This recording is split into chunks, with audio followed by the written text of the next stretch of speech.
Polisi sektor Cakung, Jakarta Timur kembali menangkap komplotan bajing loncat yang sempat viral di media sosial.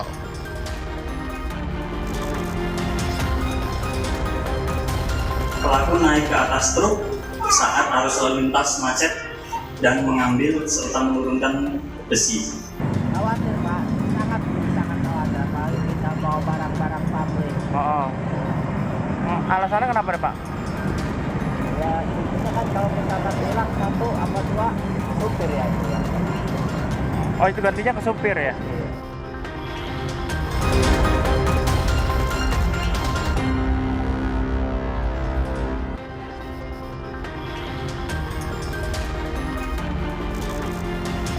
Selamat petang saudara, salam jumpa kembali di Gelar Perkara. Saya Vidi Batlolone.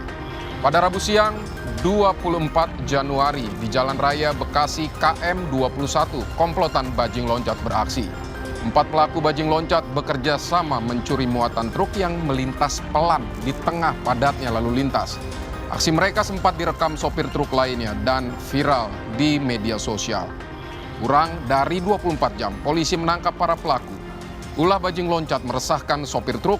Meski polisi kerap menidak para pelaku, tetapi bajing loncat silih berganti bermunculan.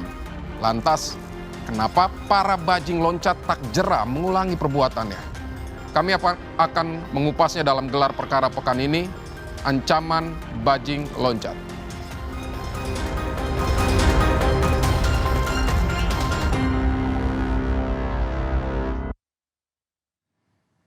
Saudara, polisi menangkap 4 orang bajing loncat dan 1 penadah setelah mereka mencuri besi muatan truk. Para bajing loncat diketahui telah melancarkan aksinya sejak Januari dan sudah 3 kali melakukan pencurian muatan truk. Selengkapnya jurnalis Kompas TV Renata Panggalo akan mengulasnya untuk Anda. Itu mereka beraksi 1 bulan terakhir dan mereka sudah melakukan aksinya sebanyak 3 kali. Sampai akhirnya viral dan kita tangkap. Ada daerah-daerah yang mungkin memang sering terjadi. Sepanjang Jalan Ancol itu ada Jalan Marta Dinata, kemudian dari Marunda menuju ke Pelabuhan Tanjung Priok itu ada jalan kita sebutnya itu menuju ke Jalan Bogasari. Kemudian ada Cakung, itu juga tempat yang rawan terjadinya tindakan bajing loncat.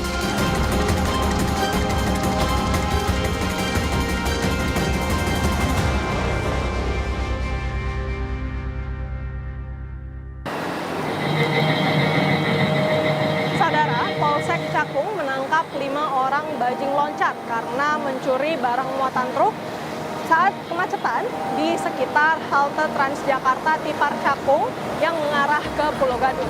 Aksi mereka ini menjadi viral karena salah satu dari mereka tertangkap kamera pada saat berusaha untuk mengambil atau mencuri barang muatan dari atas truk. Dan sekarang saya sekarang sudah berada di kawasan Cakung dan saya akan mencari titik persis di mana tempat kejadian perkara. Ikuti terus penelusuran kami di Gelar Perkara. Inilah ulah para pelaku bajing loncat yang tengah mengambil barang muatan truk di Jalan Raya Bekasi kilometer 21. Dengan tenang, pelaku mengambil barang lalu memberikannya pada pelaku lain yang menunggu di belakang truk. Aksi mereka direkam sopir truk lainnya. Begitu sadar aksinya direkam, salah satu pelaku mendatangi si perekam video. Ketegangan sempat terjadi. Tindak pencurian ini viral di media sosial. Penasaran dengan para pelaku bajing loncat yang leluasa mencuri barang muatan truk, kami pun menyusuri Jalan Raya Bekasi, mendatangi lokasi kejadian yang diketahui rawan bajing loncat. Berdasar video yang viral, aksi bajing loncat terjadi di sekitar halte Transjakarta Tipar Cakung, Jakarta Timur. Saudara, di halte Transjakarta Tipar Cakung inilah seorang bajing loncat terekam kamera sedang berada di atas truk yang dilapisi terpal hijau. Memang modus mereka adalah mencuri atau mengambil barang muatan dari truk pada saat kendaraan ini atau situasi lalu lintas ini sedang macet. Adapun pencurian ini dilakukan pada tanggal 24 Januari lalu. Mereka mengambil dan menurunkan besi tersebut dengan harapan untuk menjual besi tersebut seharga Rp400.000. Setelah diringkus polisi, komplotan ini terungkap sudah melakukan aktivitas pencurian sebanyak 3 kali sepanjang bulan Januari 2024. Selanjutnya kami menuju kantor Polsek Cakung guna mengetahui duduk perkara kasus ini lebih dalam.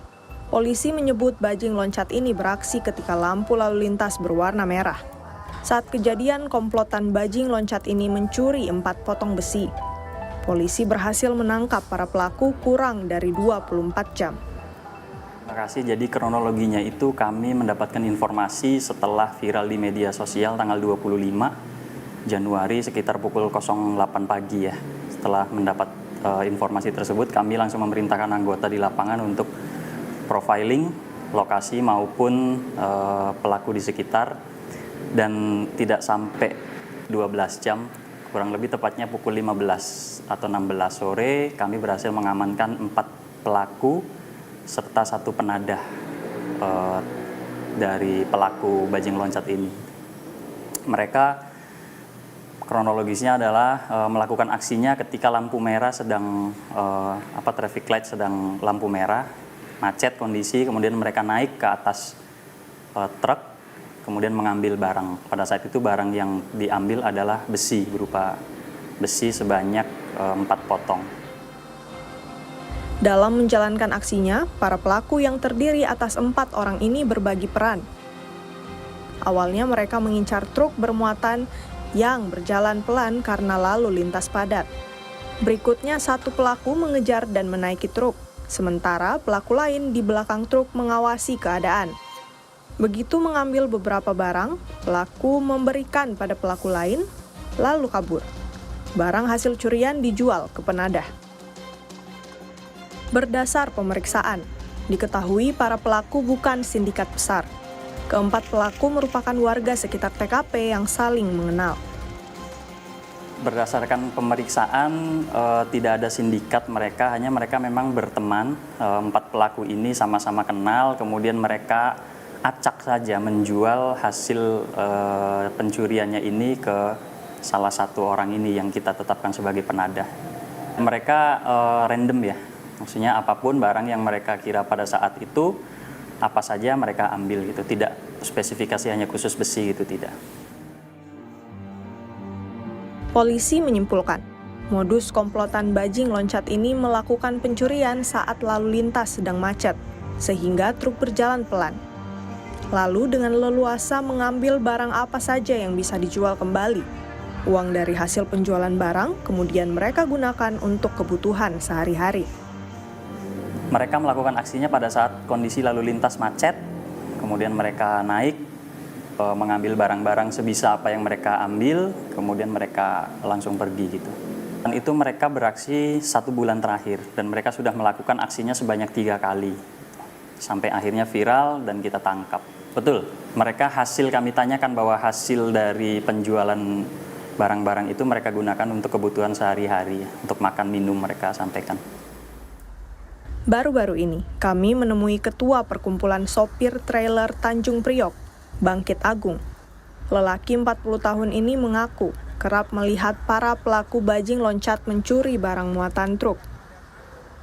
Sebenarnya kalau untuk saya pribadi, itu sudah beberapa kali melihat secara langsung tentang cara-cara yang dilakukan oleh bajing loncat ketika dia mengambil barang-barang yang dimiliki oleh teman-teman sopir. Jadi itu juga nggak sulit untuk diketemukan di wilayah Pelabuhan Tanjung Priok ini. Ada daerah-daerah yang mungkin memang sering terjadi. Sepanjang jalan Ancol itu ada jalan Marta Dinata, kemudian dari Marunda menuju ke Pelabuhan Tanjung Priok itu ada jalan kita sebutnya itu menuju ke Jalan Bogasari. Kemudian ada Cakung, itu juga tempat yang rawan terjadinya tindakan bajing loncat. Tak sedikit sopir truk yang pernah jadi korban bajing loncat.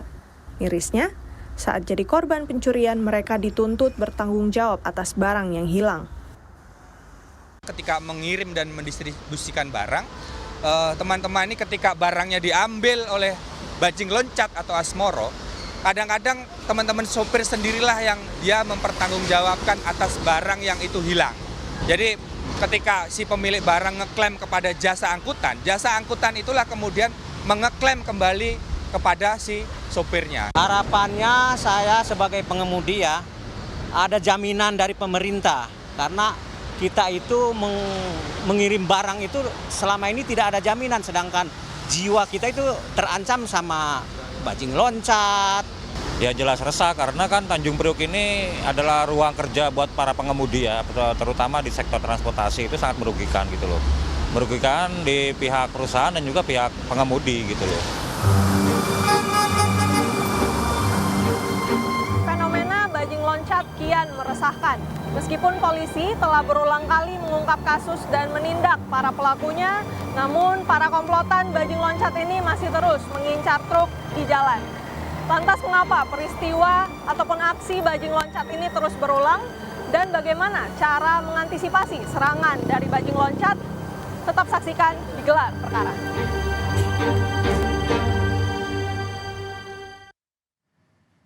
Meski polisi kerap menindak pelakunya, namun bajing loncat terus muncul, silih berganti menghantui pengemudi truk. Kita akan ulas kembali usai jeda.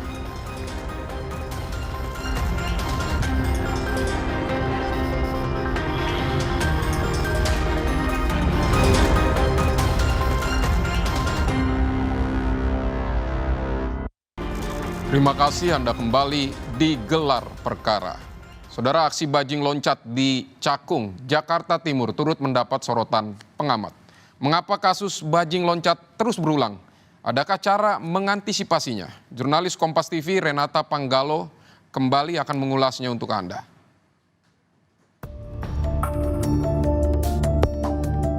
Mengapa peristiwa ini berulang atau kejahatan ini berulang? Pertama, pada level aspek pengawasan yang memang harus terus dievaluasi. Mereka bilang, waduh rumah saya butuh makan, anak-anak saya dan sebagainya, ya, butuh rumah tangga saya tidak terpenuhi. Oh, ini mungkin ada yang kemudian menyambut ya pembicaraan tersebut dengan menyatakan, oh ya di sana itu sering sekali ada kendaraan angkut barang ya. Ya kalau kita ambil 1-2 biji kan perusahaan tidak rugi. Nah,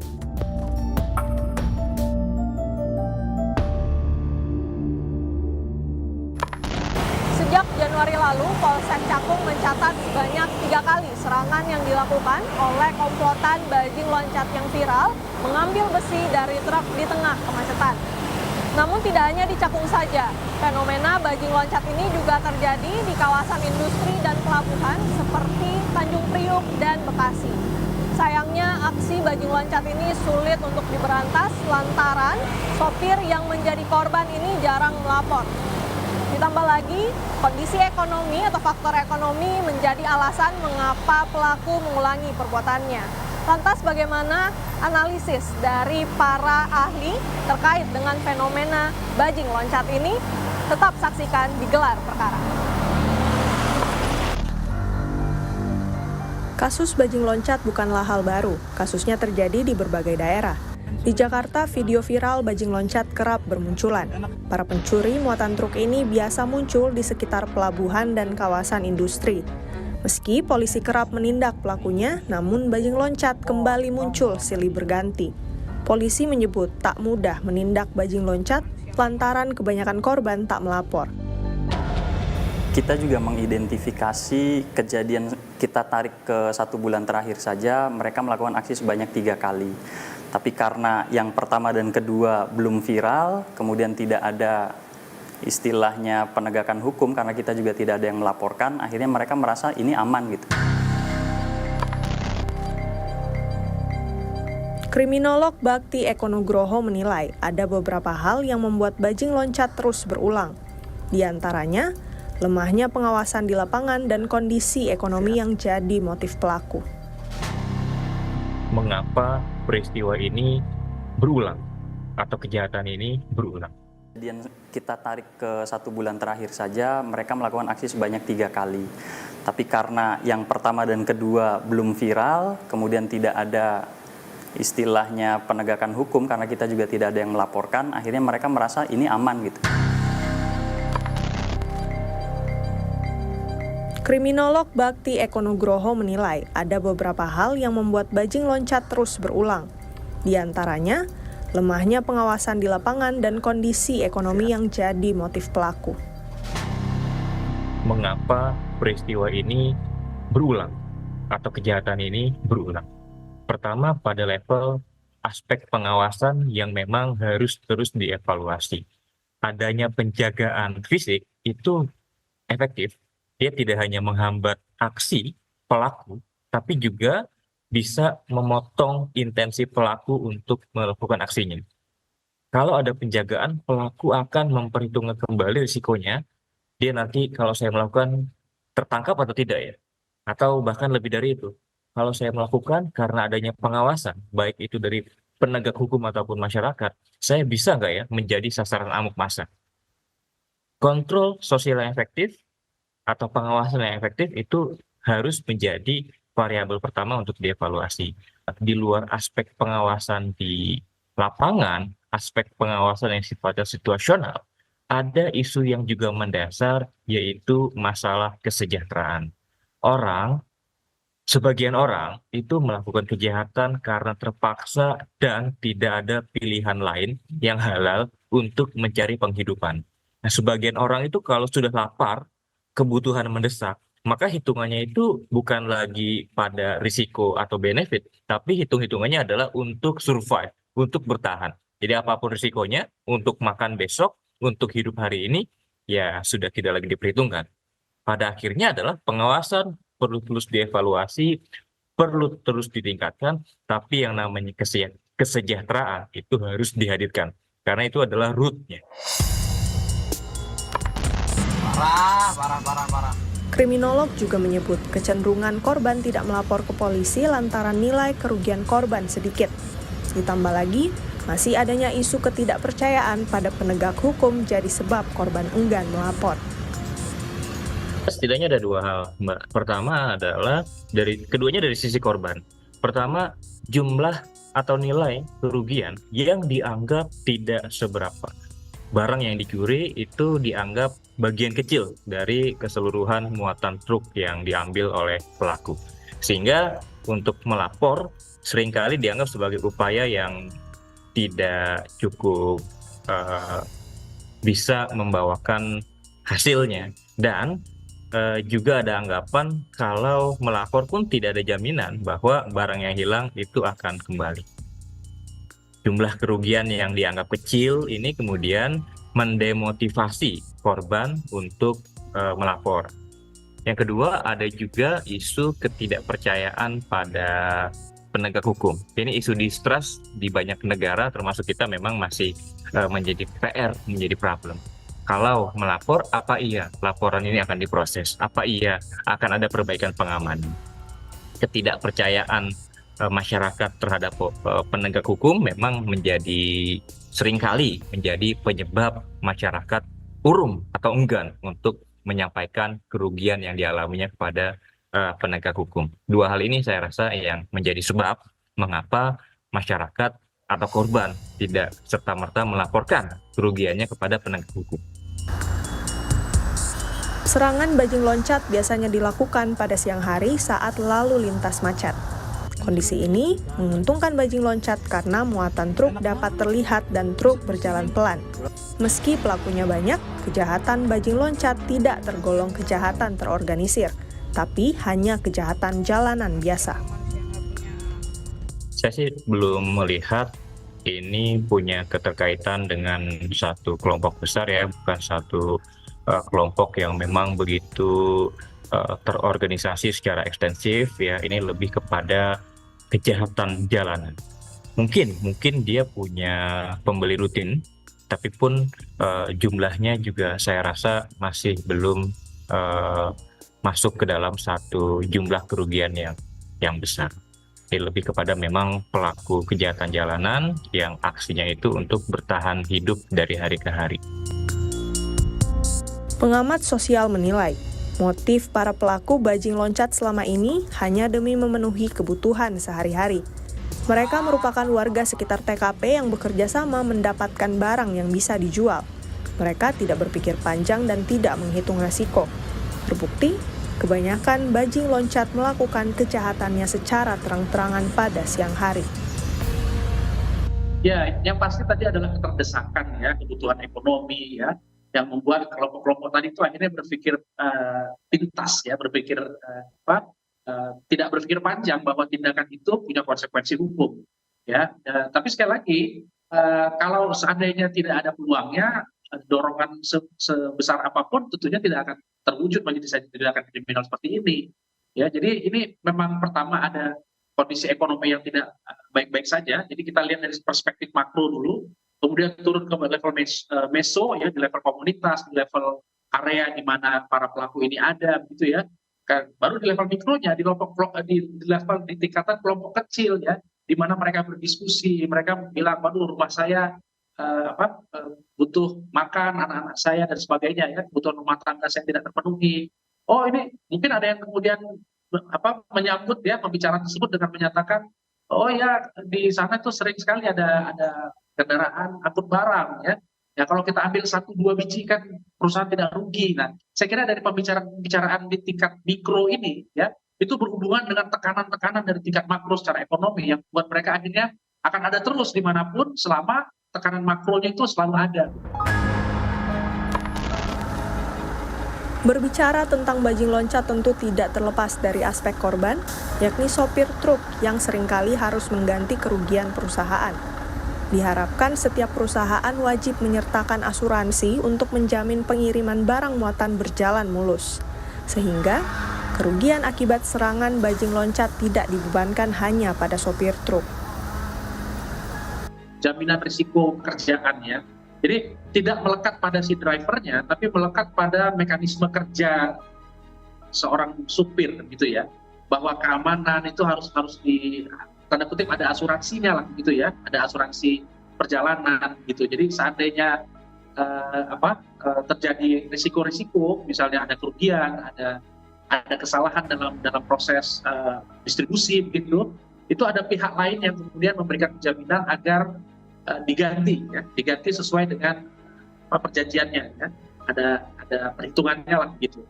Nah, cuma yang belum diatur adalah bagaimana tentang kehilangan barang tadi. Nah, ini tidak bisa diatur melekat pada individu supir sebagai karyawan, tapi harusnya ada mekanisme kerja yang namanya manajemen risiko pekerjaan, di mana orang sudah menghitung ya ada risiko-risiko kehilangan barang yang seharusnya tidak dibebankan pada supir, tapi dibebankan kepada asuransi atau penjamin yang memastikan tidak merugikan perusahaan dan juga tidak merugikan pekerja, dalam hal ini supir tadi. Saya kira Maraknya aksi bajing loncat telah meresahkan pengendara kendaraan, terutama para sopir truk. Guna mengantisipasi bajing loncat kembali beraksi, polisi meningkatkan pengawasan di titik rawan bajing loncat. Penegakan hukumnya kita tegakkan, kemudian kita viralisasi juga di media. Nah, mudah-mudahan setelah kejadian ini tidak akan lagi ada kejadian terulang seperti semula. Di samping itu kita juga melakukan beberapa kegiatan preemptif dan preventif.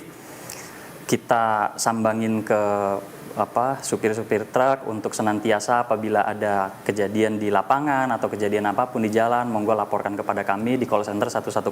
Itu yang pertama.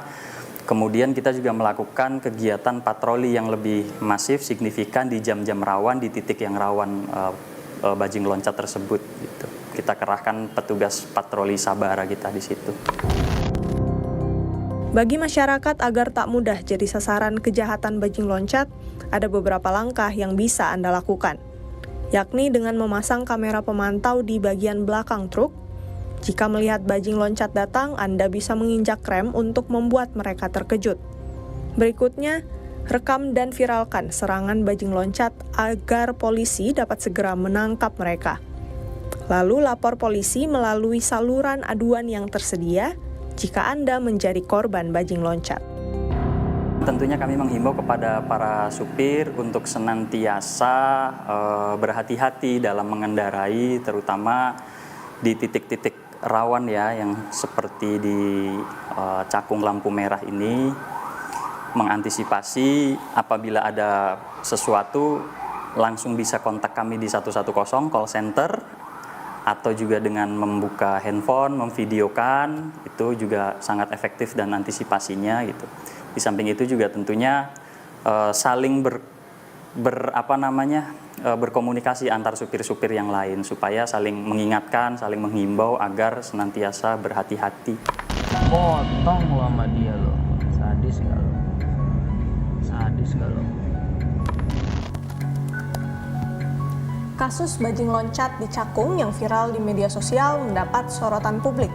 5 pelaku kini harus mempertanggungjawabkan perbuatannya. Polisi menjerat mereka dengan pasal 363 KUHP tentang pencurian dengan ancaman hukuman maksimal 7 tahun penjara.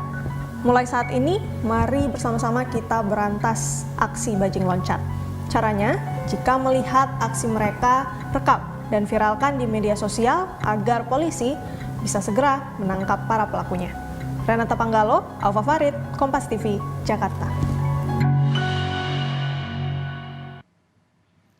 Seorang pencuri diborgol polisi saat sedang tertidur pulas. Perkaranya usai jeda.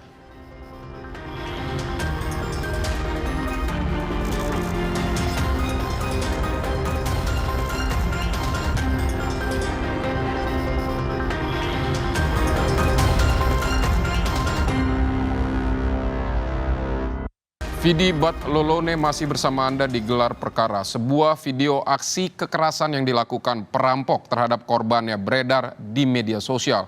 Polisi pun bergerak dan berhasil menangkap 7 tersangka spesialis nasabah bank yang kerap menggunakan senjata tajam. Video ini terpaksa kami samarkan karena mengandung unsur kekerasan. Seorang perempuan menjadi korban perampokan saat ia keluar dari sebuah bank. Mencoba melawan, korban justru terus dianiaya. Sementara warga sekitar tak mampu berbuat banyak lantaran takut. Peristiwa yang terjadi di Kabupaten Muara Enim, Sumatera Selatan ini terjadi pada pekan lalu. Polisi pun bergerak dan mengidentifikasi para pelaku yang ternyata berjumlah 7 orang dan salah satunya merupakan perempuan. Mereka merupakan satu keluarga asal Rejang Lebong, Bengkulu. Mereka ditangkap di Kabupaten Magelang, Jawa Tengah di sebuah homestay. Dan berikut modus perampokan menurut polisi. Operandinya mereka, ini yang perempuan bernama Reza Natalia yang melakukan pemantauan di bank, kemudian memberikan informasi kepada para pelaku lainnya. Dan para pelaku lainnya ada melakukan yang eksekusi atau sebagai eksekutor, dan ada yang mengambil barang, dan juga ada yang mempersiapkan kendaraan dan sebagainya. Dari hasil penyelidikan, para pelaku sudah beraksi di 3 lokasi, yakni di 4 Lawang dan Muara Enim, dengan membawa kabur uang hingga ratusan juta rupiah. Kekompakan satu keluarga ini pun berujung bui. Mereka terancam hukuman 12 tahun penjara. Reski Oktora, Muklas Diferensial, Kompas TV, Palembang. Kita ke perkara selanjutnya. Seorang guru di Pondok Pesantren Tahfidz Kota Parepare, Sulawesi Selatan diduga tega menyetrika santrinya. Pelaku kini dipecat oleh Pemkot Parepare, sementara kegiatan santri diliburkan.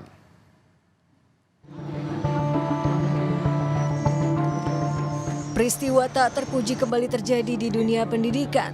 Seorang murid mengalami penganiayaan oleh seorang guru. Seorang santri yang berusia 13 tahun dianiaya oleh gurunya hingga mengalami luka bakar setelah disetrika di bagian punggung. Terjadi di Kota Parepare, Sulawesi Selatan. Perbuatan sadis sang guru dilakukan karena korban bermain saat jam tidur. Peristiwa ini langsung dilaporkan ke polisi oleh keluarga korban hingga sang guru dipecat. Pernyataan pertama saya itu langsung memohon maaf atas nama institusi, atas nama pemerintah Kota Parepare, memohon maaf yang sebesar-besarnya kepada orang tua korban terkait dengan kejadian itu. Yang pertama, khusus untuk si pelaku, dalam hal ini Ustadz Syarul, itu kami nonaktifkan. Insya Allah hari ini kami adakan pertemuan dengan orang tua santri untuk membahas segala hal terkait dengan kejadian atau insiden tersebut. Pelaku saat ini sudah diamankan oleh polisi untuk mempertanggungjawabkan perbuatannya. Untuk sementara, kegiatan para santri diliburkan sembari menunggu guru baru. Sudin Syamsuddin, Kompas TV, Parepare, Sulawesi Selatan.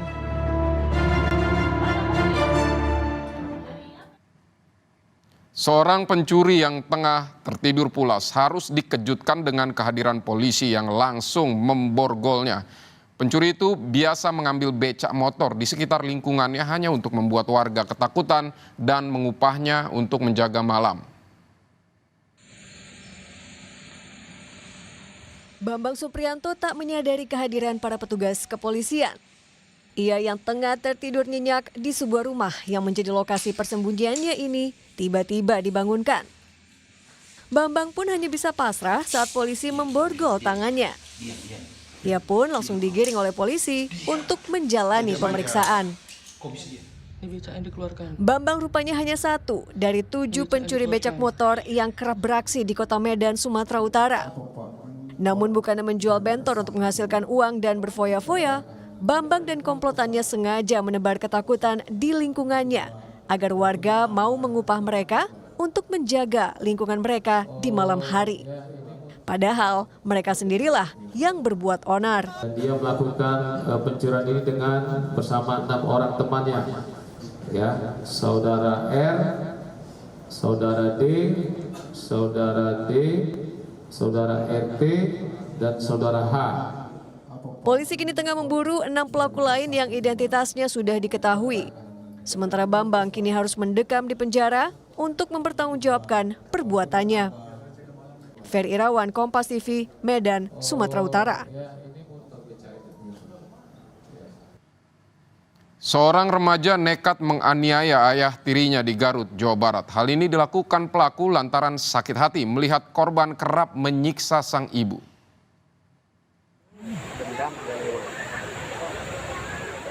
Anak remaja berusia 15 tahun ini tampak tak bisa menguasai emosi. Ia menganiaya ayah tirinya saat berada di depan rumah pada Senin lalu. Peristiwa yang terjadi di Garut, Jawa Barat ini langsung menggemparkan warga sekitar. Tanpa ampun, pelaku menganiaya korban hingga kritis. Diduga hal ini dipicu rasa sakit hati lantaran pelaku kerap melihat korban menyiksa ibunya. Bahwa ada seorang anak melakukan penganiayaan kepada ayah tirinya. Untuk barang bukti saat ini adalah sebuah golok diamankan oleh Polres Garut. Pelaku kini sudah diamankan pihak kepolisian, sementara korban masih dalam perawatan intensif akibat luka parah yang dideritanya. Ridwan Mustafa, Kompas TV, Garut, Jawa Barat. Usai jeda kami akan kembali dengan sejumlah perkara, antara lain 2 kelompok remaja saling serang di wilayah Pasar Rebo, Jakarta Timur pada Minggu malam. 1 pelaku tawuran luka serius di bagian lengan akibat senjata tajam.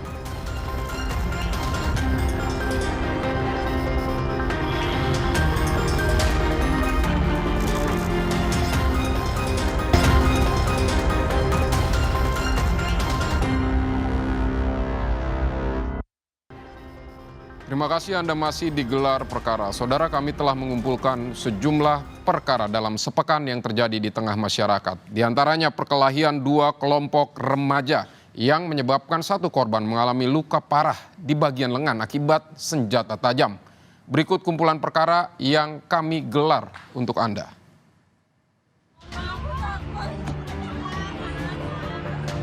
Sejumlah penumpang perempuan dalam minibus travel ini histeris setelah kendaraan yang ditumpanginya dirusak oleh seorang pemuda di wilayah Nagari Tanjung Gadang, Sijunjung, Sumatera Barat.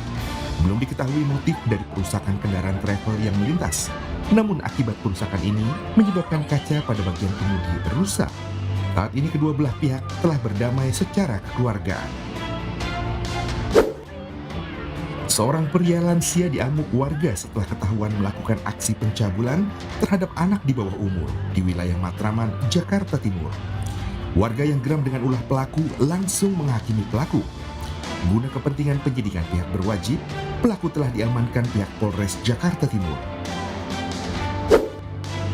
2 pria yang mengamuk dan merusak sejumlah mesin pencucian pada salah satu jasa pencucian terekam kamera pengawas pada Oktober tahun lalu. Kedua pria ini mengamuk diduga lantaran pihak jasa pencucian merusak barang miliknya yang dicuci di jasa pencucian di wilayah Tanjung Duren, Jakarta Barat. Akibat perusakan yang terjadi, pihak pengelola jasa pencucian mengaku merugi ratusan juta rupiah. Pihak jasa pencucian telah melaporkan kedua pelaku ke kantor polisi Tanjung Duren sejak Oktober lalu. Namun hingga kini kedua pelaku belum diperiksa. Dua kubu pendukung partai ini saling adu jotos saat digelarnya kampanye di wilayah Genteng, Banyuwangi, Jawa Timur. Dari keterangan saksi di lokasi, keributan terjadi akibat suara bising knalpot motor yang berada di lokasi kampanye. Sejumlah warga dan peserta kampanye mencoba melerai keributan agar tidak semakin meluas. Kericuhan ini terjadi pada ajang Piala Suratin usia 17 antara Persikopa Pariaman melawan Persmi Mimika yang digelar di Gor Tor, Surabaya dengan hasil skor 3-1 untuk Persikopa Pariaman. Kericuhan terjadi saat laga telah berakhir di menit 93. Saat pertandingan usai, pemain dan tim manajemen dari Persmi Mimika memasuki lapangan dan menyerang pemain Persikopa Pariaman. Akibat penyerangan ini, sejumlah pemain dari Persikopa Pariaman mengalami luka serius. Dua kelompok remaja berseragam sekolah terlibat tawuran di Jalan Raya Cikunir, Bekasi. Keduanya saling serang dan saling sabet senjata tajam. Pasca saling serang, sekelompok remaja melarikan diri dengan berboncengan sepeda motor. Satu remaja terluka akibat senjata tajam. Dua kelompok remaja ini saling serang di wilayah Pasar Rebo, Jakarta Timur pada Minggu malam. Kedua kelompok remaja ini saling serang dengan senjata tajam. Belum diketahui motif dari bentrokan keduanya, namun satu korban mengalami luka serius di bagian lengan.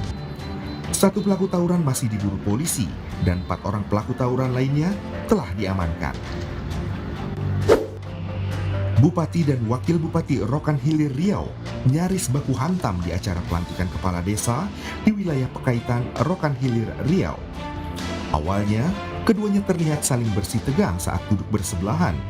Lalu seorang wanita diduga istri bupati ikut dalam perdebatan keduanya saat keduanya saling bersih tegang hingga pertengkaran pun terjadi. Hingga kini belum diketahui latar belakang keributan antara keduanya. Keributan ini terjadi saat Bupati Solok melakukan kunjungan kerja di salah satu sekolah di Kecamatan Gunung Talang, Solok. Keributan berawal ketika seorang warga diduga merupakan caleg menghampiri Bupati dan langsung memprotes masalah pemecatan. Seorang wanita pun mencoba untuk melerai keduanya, namun warga yang menghampiri tetap mempertanyakan kebijakan Bupati soal pemecatan. Keributan dapat mereda setelah Bupati meninggalkan lokasi acara.